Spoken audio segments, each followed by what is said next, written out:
Hello friends, welcome to our channel. आज के video में हम चार्ल्स लैम्ब के बहुत ही शानदार एस्से ड्रीम चिल्ड्रन की बात करेंगे। ये चार्ल्स लैम्ब द्वारा लिखा गया शानदार एस्से है जिसके अंदर चार्ल्स ने अपने पर्सनल लाइफ के बारे में बात की है। ये एस्से एक रेवरी है, यानी कि दिन में देखा हुआ सपना है। ये ड्रीम चिल्ड्रन नामक निबंध एक व्यक्ति का दिया हुआ सपना है, यानी कि लैम्ब्स का दिन में देखा हुआ सपना है जिसका जीवन एक दुखद घटना थी। वास्तव में इस निबंध के पर्दे के पीछे का कारण निबंधकार के भाई जॉन की मृत्यु थी। यह एक ऐसी घटना थी जिसने लैम्ब के जीवन को अत्यधिक एकाकीपन यानी कि अकेलापन तथा कुंठा से भर दिया था। वर्तमान निबंध निबंधकार की आत्मा का अनावरण करता है। यह निबंध आत्मकथा के वर्णन के लिए जाना जाता है। उसकी स्मृति हमको परदादी के उन अच्छे पुराने दिनों की तरफ ले जाती है। हम छोटे लैम्ब को संगमरमर की मूर्तियों की तरफ एकटक देखते हुए बड़े कमरों में विचरण करते हुए देख सकते हैं। हमको उसके भाई जॉन तथा उसकी प्रेमिका एलिस विंटरटन, जिसने लैम्ब से विवाह नहीं किया था, के बारे में जानकारी मिलती है। यह निबंध प्रथम बार यानी कि पहली बार जनवरी सन 1822 में लंदन मैगजीन में प्रकाशित हुआ। यह निबंध लैम्ब के सभी निबंधों में सबसे अधिक सुंदर, कल्पनात्मक, करुणामय तथा काव्यात्मक है। करुण रस प्रत्येक कदम पर है, विशेष रूप में अंत में जब लैम्ब के ख्याली बच्चों अदृश्य हो जाते हैं। यह संस्मरणों तथा किस्सों, घटना वृत्तांतों से पूर्ण है। अब आते हैं निबंध के सारांश यानी कि समरी ऑफ द एस्से के बारे में। बच्चे अपने बड़ों के बारे में कहानी सुनने के काफ़ी शौकीन होते हैं तथा वे उनकी बाल्यावस्था के बारे में जानने के लिए काफ़ी इच्छुक हैं।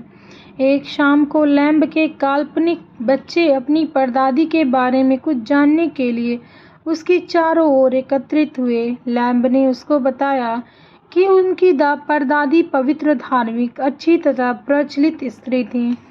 वह एक शानदार घर में रहती थी, यद्यपि वह उसकी मालकिन नहीं थी, क्योंकि घर किसी अन्य व्यक्ति यानी कि किसी दूसरे व्यक्ति का था। वह केवल घर की रखवालिन थी।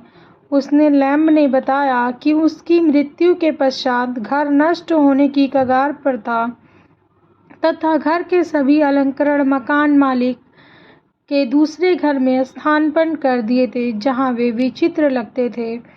उसने अपने ख्याली बच्चों को बताया कि जब वह मरी थी तो उसके अंत्येष्टि संस्कार में सभी गरीब लोग तथा पड़ोस के कुछ कालीन लोग उसकी मदद में सम्मान प्रकट के लिए उपस्थित हुए थे, क्योंकि वह एक धार्मिक स्त्री थी और सभी के लिए अच्छी थी।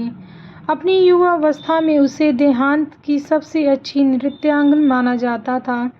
तब वह कैंसर जैसी निष्ठुर बीमारी से पीड़ित हो गई थी, जिसने शारीरिक रूप से उसे झुका दिया था, लेकिन उसकी भावनाओं को कभी नहीं झुका सकी थी।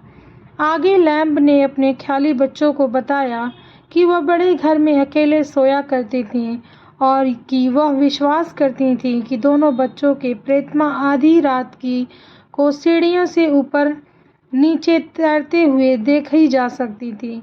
लैम्ब एक बच्चे के रूप में काफ़ी खुश होता था जब वह उस पुराने घर में अपनी दादी के साथ होता था। वह किसी फल को स्पर्श किए बिना बागीचों में विचरण करता था, क्योंकि उसे ऐसा करने से मना किया गया था।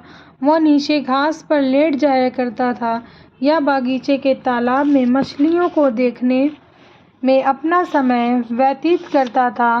आगे लैम्ब ने बच्चों को उनके ताऊ जान यानी लैम्ब के बारे में बताया। जॉन एक सुंदर तथा साहसी युवा था तथा घुड़सवारी करने में और शिकार करने में का काफ़ी शौकीन था। तब लैम्ब ने जॉन लैम्ब की मृत्यु के बारे में बताया। इस पर बच्चों ने चिल्लाना शुरू कर दिया तथा अपने पिता से प्रार्थना की कि वह ताऊ जान के बारे में अधिक कुछ न बताएं, बल्कि वह उनको उनकी सुंदर मृत माँ के बारे में कुछ कहानियाँ बताएं। तब लैम्ब ने उनको बताया कि किस तरह 7 लंबे वर्षों तक कभी आशा के साथ तो कभी निराशा के साथ, परंतु निरंतर उसने सुंदर एलिस विंटरटन से प्रेम या प्रणय निवेदन किया। जब वह एलिस की तरफ अचानक मुड़ा तो उसने पुत्री तथा माँ के मध्य काफ़ी समानता महसूस की। जब लैम्ब एकटक अपने बच्चों को देख रहा था तो उसने पाया कि दोनों बच्चे धीरे धीरे दृष्टि से ओझल हो रहे थे। उसने 2 दुखी चेहरों को काफ़ी दूरी पर देखा, जो यह कहते प्रतीत होते थे कि वे एलिस तथा लैम्ब के बच्चे नहीं थे, वे केवल ख्याली बच्चे थे। लैम्ब अपने स्वप्न से जाग गया तथा स्वयं को अपनी अविवाहित आरामदायक कुर्सी पर शांतिपूर्वक बैठे हुए पाया, जहां वह सो गया था तथा दीवा स्वप्न देख रहा था, यानी कि दिन में सपने देख रहा था।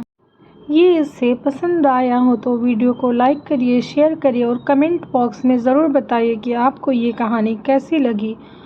और अगर आगे कोई इससे आपको जानना है तो कमेंट बॉक्स में ज़रूर बताइएगा। Thank you.